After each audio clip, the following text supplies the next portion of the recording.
नाम का एक नेक दिल इंसान इलेक्ट्रिक सामानों की बिक्री और मरम्मत की दुकान चलाता। उस दुकान में नीरज नाम का एक समझदार युवक मरम्मत विभाग में काम करता। पढ़ाई कम होने के बावजूद नीरज को नई नई तकनीकों पर गजब पकड़ थी। दुकान में अपना काम खत्म होने के बाद मिलने वाले खाली समय में वो हमेशा कोई न कोई नया प्रयोग करता। प्रेम चोपड़ा को नीरज की समझदारी पर बहुत भरोसा था, इसलिए वे हमेशा उसे नए प्रयोग करने के लिए प्रोत्साहित करते। प्रेम चोपड़ा का बेटा आकाश चोपड़ा पूरी तरह से घमंडी और बिगड़ा हुआ लड़का बन चुका था। वह बिना किसी काम धंधे के दिन भर आवारागर्दी करता और रास्ते से आने जाने वाले लोगों को अजीब अजीब हरकतें करके परेशान करता, मजाक उड़ाते हुए अपना समय बर्बाद करता। एक दिन नीरज दुकान में बैठकर एक पुराना मोबाइल फोन लेकर उसके अंदर अपने द्वारा खुद बनाई हुई एक छोटी सी इलेक्ट्रिक चिप फिट कर रहा था। उस चिप की खासियत ये थी कि अगर कोई मोबाइल का एक बटन दबाया जाए तो आसपास के 100 मीटर के दायरे में मौजूदा किसी भी इलेक्ट्रिक वाहन को उसके मालिक को पता चले बिना दूर से स्विच ऑफ किया जा सकता था, यानी पूरी तरह बंद किया जा सकता। इस अनोखे प्रयोग को देखकर दुकान के मालिक प्रेम चोपड़ा बहुत आश्चर्यचकित हुए। उन्होंने नीरज की जम के तारीफ की। शाबाश नीरज, तुमने कितना शानदार उपकरण बनाया है। और कोई चोर इलेक्ट्रिक वाहन को चुराता है तो इस मोबाइल से उसे दूर से ही रोककर चोर को पकड़ा जा सकता है। तुमने बहुत ही बेहतरीन प्रयोग किया है। धन्यवाद मालिक, मेरी सोच है कि मैं इसकी तकनीक को थोड़ी और सुधार करके इसे पुलिस के उपयोग के लिए बना सकूं करके सोच रहा हूं। ठीक उसी समय किसी काम से दुकान पर आया आकाश चोपड़ा पास में ही खड़ा होकर ये सब देख रहा था। उसकी खोटी बुद्धि तुरंत जागी। वो मन में, अरे वाह, कितना बढ़िया मोबाइल बनाया है। अगर यह फोन मेरे हाथ लग जाए तो सड़क पर चलने वाले सारे इलेक्ट्रिक वाहनों को बंद करके जब लोग परेशान होंगे तो उन्हें देखकर मैं बहुत खूब हंसूंगा। लोगों को तंग करने के लिए बहुत सही हथियार है। सोचे मुताबिक ही आकाश ने मौका पाकर, जब कोई नहीं देख रहा था, मेज पर रखा हुआ जादुई मोबाइल चुरा लिया और अपनी जेब में डालकर वहां से खिसक गया। अगले दिन सुबह नीरज दुकान पर आया तो उसने देखा कि मेज पर मोबाइल नहीं था। वह बुरी तरह घबरा गया और पूरी दुकान छान मारी। जब मोबाइल नहीं मिल रहा था तो रोता हुआ प्रेम चोपड़ा के पास गया। मालिक, मैंने कल रात को जो जादुई मोबाइल फोन बनाया था वह दुकान में नहीं मिल रहा है। सर, किसी ने चुरा लिया है। अगर वो गलत हाथों में चला गया तो लोगों को बहुत परेशानी होगी। तुम घबराओ मत नीरज, मैं सोचता हूँ कि हमारी दुकान में कौन आया था। तुम ढूंढते रहो, जरूर मिल जाएगा। यहाँ शहर में आकाश चोपड़ा उस जादुई मोबाइल को अपनी जेब में डालकर घूम रहा था। उसका टेस्ट करने का मन हुआ तो सड़क किनारे एक ऑटो रिक्शा में बैठ गया। ए ऑटो वाले, मुझे जल्दी से गणेश थिएटर ले चलो, सिनेमा का टाइम हो रहा है। ऑटो वाला ठीक है कहकर ऑटो को तेजी से आगे बढ़ाने लगा। थिएटर अभी कुछ ही दूरी पर था। आकाश ने अपनी जेब से वो जादुई मोबाइल निकाला, उसका बटन जोर से दबा दिया। बस एक ही पल में ऑटो का इंजन स्विच ऑफ हो गया और वो वहीं की वहीं रुक गया। ऑटो वाला घबरा कर नीचे उतरा, तार तथा बैटरी चेक करने लगा। ये देखकर आकाश मनी मन बेहद खुश हो रहा था। वो ऑटो से उतरकर नीचे आ गया। अरे बाबू, पता नहीं क्या हो गया है, नई गाड़ी अचानक बंद हो गई। बैटरी तो सब ठीक है। बाबूजी, आप थोड़ी देर यहीं रुकिए, मैं देखता हूँ। मैं भला क्यों रुकूं? मैंने तुम्हें गणेश थिएटर के पास छोड़ने के लिए कहा था ना। तुमने मुझे थोड़े पहले ही सड़क के बीच में रोक दिया, इसलिए मैं तुम्हें 1 रुपया भी नहीं दूंगा। ऑटो वाले ने बहुत मिन्नती करने पर भी आकाश ने एक ना सुनी और बिना पैसे दिए वहां से पैदल ही चला गया। आकाश को इस खेल में बड़ा मजा आ रहा था।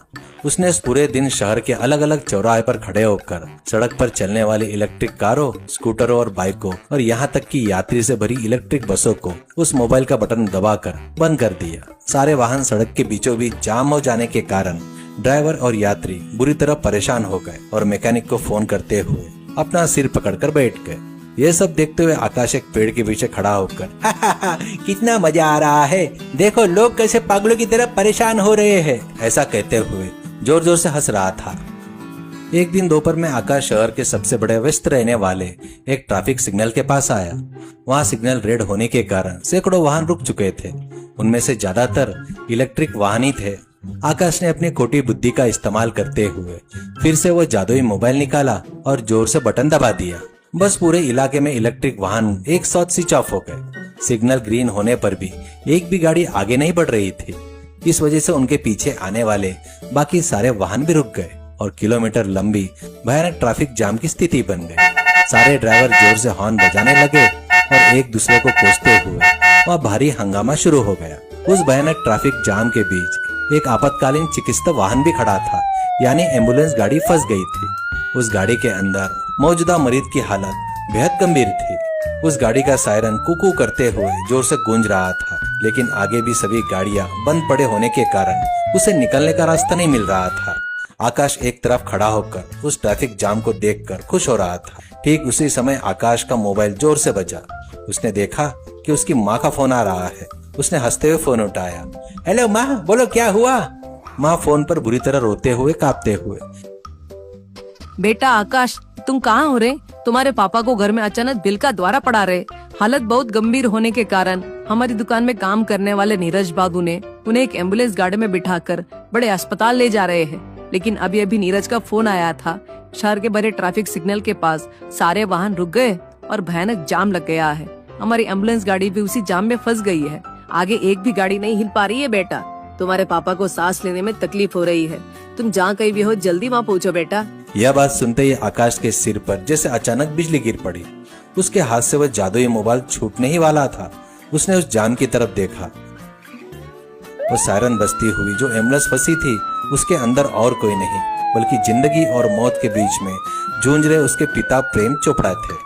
उसको एहसास हुआ अपने स्वार्थ के लिए उसने घटिया प्रैंक की वजह से ये सारे वाहन बंद पड़ गए और उसे अपने पिता की जान खतरे में डाल दी। उसकी आंखों में आंसू बहने लगे। आकाश ने उस जादुई मोबाइल को जेब में डाला और पागलों की तरह रोते हुए उस जाम के बीच में दौड़ पड़ा। वह गाड़ियों के बीच में कूदते फांदते सीधे एम्बुलेंस के पास पहुंचा। वह ड्राइविंग सीट के पास नीरज बेहद परेशान होकर सिर पकड़े खड़ा था। आकाश ने रोते हुए नीरज के हाथ पकड़ लिए। नीरज, मुझे माफ कर दो भाई। तुम्हारी दुकान से वो जादुई मोबाइल मैंने चुराया था। उस फोन से लोगों को परेशान करने के लिए मैंने सड़क के सारे इलेक्ट्रिक वाहन को स्विच ऑफ करके बंद कर दिया। मेरी इसी खोटी बुद्धि के कारण आज मेरे पिताजी एम्बुलेंस में यहाँ फंस गए। भाई, मेरे पापा को बचा लो नीरज, प्लीज। नीरज ये बात सुनकर हैरान हुआ और गुस्से में आ गया, लेकिन उसे एहसास हुआ कि ये लड़ने का समय नहीं है। आकाश, तुमने कितना अनर्थ कर दिया। अपनी छोटी सी खुशी के लिए तुमने इतने सारे लोगों को परेशान में डाला। लाओ वो फोन इधर लाओ। गाड़ियां स्विच ऑफ तो हो गई, अब वो लॉक हो चुकी है। अब इन्हें सिर्फ फोन से ऑन करना नामुमकिन है। हमें कुछ शारीरिक मेहनत करके गाड़ियों को हटाना होगा, तभी एम्बुलेंस को रास्ता मिलेगा। जल्दी चलो। नीरज और आकाश दोनों मिलकर तेजी से एम्बुलेंस के आगे पहुंचे। वहां बंद पड़ी सभी इलेक्ट्रिक कारों को और कुछ बाइकों को दोनों ने मिलकर अपनी पूरी ताकत से झोंकते हुए, पसीना बहाते हुए एक तरफ हटाना शुरू किया। आकाश रोते हुए और गाड़ियों को धक्का दे रहा था। सड़क पर खड़े कुछ अन्य लोग भी जब उनकी इस मेहनत को, परेशानी को देखा तो वे भी मदद के लिए आगे आए और गाड़ियों को किराने हटाने लगे। इस तरह सबने मिलकर घंटों की कड़ी मशक्कत के बाद एम्बुलेंस गाड़ी के निकलने के लिए एक छोटा सा रास्ता तैयार किया।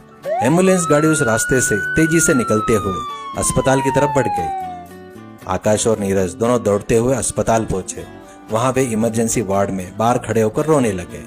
कुछ देर बाद डॉक्टर बाहर आए और मुस्कुराकर बोले, प्रेम चोपड़ा जी को दिल का दौरा पड़ा था, ये सच है, लेकिन खुशकिस्मती से यह सही समय पर एम्बुलेंस के यहाँ पहुँच जाने के कारण उन्हें वक्त पर इलाज मिल गया और उनकी जान बच गई। अब ये बिल्कुल ठीक है, खतरे की कोई बात नहीं है। यह सुनते ही आकाश घुटनों के बल गिर गया और भगवान का शुक्रिया अदा करने लगा। वह धीरे से अंदर गया और बेड पर लेटे अपने पिता को देखकर रोने लगा। उसके बाद वह नीरज के पास आया और जादुई मोबाइल फोन को उसे वापस दे दिया। नीरज, आज मेरे पापा की जान बची है तो उसकी वजह तुम हो। टेक्नोलॉजी इंसान की तरक्की और जरूरत के काम आनी चाहिए, लेकिन अगर कोई अपने स्वार्थ और मनोरंजन के लिए दूसरे को तकलीफ देने की सोचेगा तो वो तकलीफ किसी न किसी दिन उसके और उसके परिवार के लिए बड़ा श्राप बनकर जानवर बनाएगी। इसलिए कभी भी उनकी जिंदगी, उनकी सहूलियत के साथ खिलवाड़ नहीं करना चाहिए। हमारे चैनल को लाइक, शेयर और सब्सक्राइब करें। शुक्रिया।